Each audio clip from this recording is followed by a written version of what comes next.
I extend my deepest thanks to every one of you taking the time to read this story. Your engagement and openness to my journey fill me with gratitude, and I hope this narrative touches your heart as profoundly as it has shaped my own. Never did I envision myself standing at the crossroads of my life, sharing a chapter so raw and transformative. For years, I held an unshakable conviction that my marriage was a bastion of resilience, forged through shared trials, financial struggles, countless sleepless nights, and mutual sacrifices. I believed loyalty was the indestructible bond that tethered us. Yet I was painfully mistaken.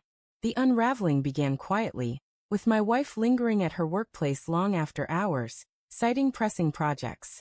I trusted her wholeheartedly, admiring her dedication and ambition. But as weeks turned to months, subtle signs piled up. Her phone was always on silent, messages hidden from my sight. She'd slip into another room to answer calls, her voice barely audible. My gut churned with unease long before my mind could accept the truth. She was unfaithful. The devastating reality hit me one evening when I decided to surprise her at her office with a warm meal. Instead of finding her buried in paperwork, I saw her in the parking lot, leaning against her boss's car, her laughter echoing in a way I hadn't heard in years. Then he kissed her, and she didn't resist. The anguish of that moment defies words, like a blade twisting in my chest. A decade of love, trust, and commitment collapsed in an instant. I didn't confront them. I drove home in silence, my hands trembling on the wheel, my heart a storm of betrayal and rage. When she returned that night, she looked me in the eyes and wove a tale of a taxing workday. That lie cut deeper than the kiss, confirming she'd chosen deceit over honesty. I held my tongue, neither yelling nor revealing what I'd seen. Instead, I began mapping out my next moves. If she thought she could betray me without consequence, she was gravely wrong. Fate, however, had its own design. Her boss had a daughter, let's call her Elise, whom I'd met at a few company events. She was young, confident, and strikingly different from her father.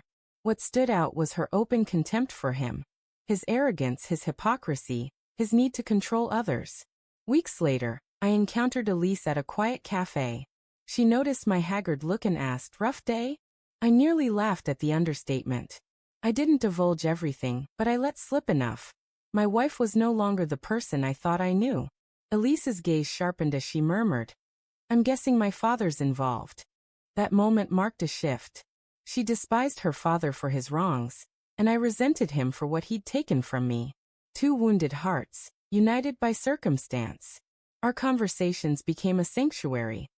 Hours spent unraveling the pain of betrayal, the fragility of trust, and the wounds inflicted by those we held dear.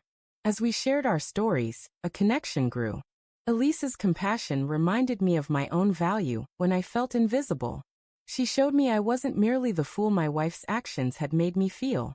Then, we crossed a threshold, not out of passion, but from a shared sorrow that evolved into something profound. Elise and I became each other's solace. She sought to wound her father for his sins.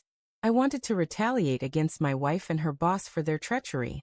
Together, we devised a way to do so. I didn't hide our bond. I made sure my wife learned the truth.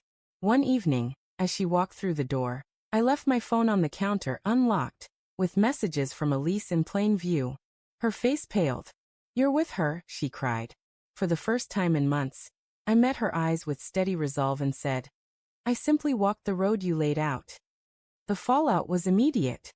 She ran to her boss, tears streaming. And when he discovered it was his own daughter, he unraveled. Their secret affair crumbled instantly. My wife was left humiliated, her boss shattered. Elise, though, found liberation. She confided that she'd never challenged her father so boldly before. My wife begged for forgiveness, claiming her affair was a fleeting mistake, pleading to repair our broken bond. But I was done. Trust, once broken, cannot be easily restored. I filed for divorce. Her boss tried to intimidate me, hurling threats to silence me, but the truth had already spread like wildfire. Their social circle knew everything. His own daughter had helped expose him. His reputation at work plummeted, a wound he couldn't heal. My wife, abandoned by the man she thought she loved, was left utterly alone. As for me, I didn't rush toward happiness or dive into a new romance. For the first time in years, I felt in control of my own destiny. Betrayal had broken me, but it also reshaped me, stronger, wiser, and determined never to settle for less than I deserve. Some might say two wrongs don't make a right, and they may have a point. But when someone betrays you, sometimes the most powerful response isn't anger or violence. It's turning their world upside down with the truth. My wife's affair with her boss led me to connect with his daughter.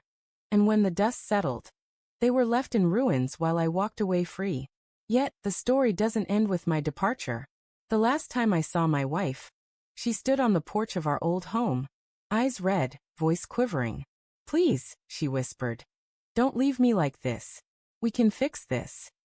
I looked at her, no longer seeing the woman I'd sworn to love, but the one who'd torn our life apart.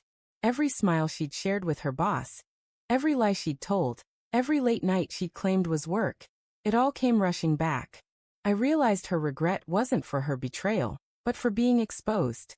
Her boss avoided my eyes entirely. He once called, spewing threats, claiming I'd ruined his family. But we both knew the truth, he'd destroyed mine first. When his daughter turned against him, he saw how fragile his carefully constructed world was. Elise, too, moved on with her life. We didn't stay together, but we remained friends. She told me I'd given her the courage to finally stand up to her father. And that was enough for me. The true victory wasn't our brief connection. It was emerging from the wreckage stronger, while they were left to face the consequences of their own deceit. Once again, I thank you, dear readers, for sharing in this deeply personal journey. Your time and empathy mean more than words can express, and I hope this story leaves you with a sense of resilience and truth.